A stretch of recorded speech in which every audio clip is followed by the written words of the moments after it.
Hello and welcome to this session. I'm Surat, and in this session I'll be talking about the Java IDE that I use. Watch this video if you plan to use Java as your automation programming language.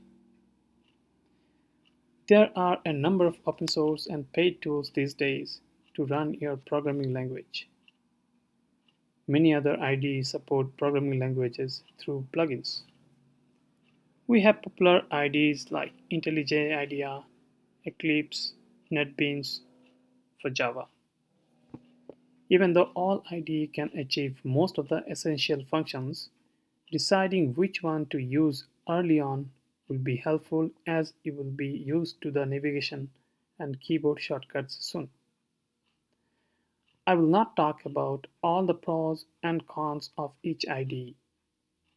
Rather, I would focus on what will be beneficial from an automation perspective.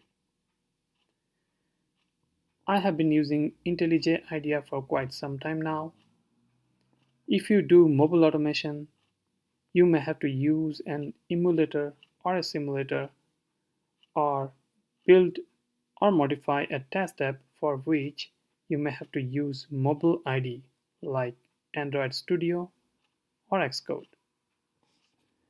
The most benefit I got from IntelliJ is that when I had to use Android Studio to build programs or to write and run espresso tests in Android Studio, it was already familiar to me because Android Studio is built on top of IntelliJ, and most of the keyboard shortcuts and menu items are very similar.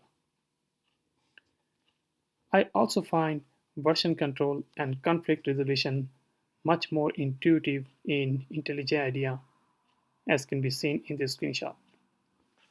In the top screen, that's from Eclipse, where it shows the conflicts, and on the bottom screen, it shows from IntelliJ, where you can directly decide which file you want to accept, either yours or the change from the server.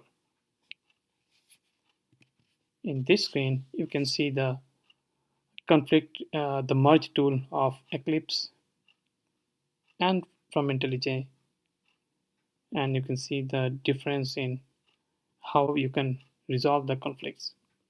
In IntelliJ, there is a middle section where you can see the result of your individual conflict resolution. So that's something that I like.